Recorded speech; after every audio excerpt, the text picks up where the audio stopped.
ছাত্র সমাজকে সিলেক্ট করে একটা কথা, আমরা দিন মজুরি খেটে খাওয়া মানুষ, আমরা যেন সুন্দরভাবে চলতে পারি। আর আরেকটা কথা, ছাত্র সমাজ তাদের হাতে নিয়েই সুন্দর একটা যোগ্য নেতা বানাবেন।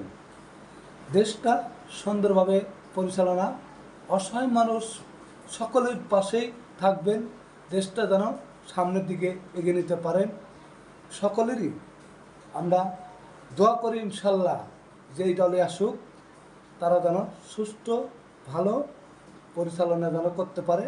আমরা সেই দোয়া করি, সুযোগ্য নেতা আমরা দেখতে চাই, দেশটা সুন্দরভাবে যেন চালাইতে পারেন। যেই হাসুক তাকে সিলেক্ট করব।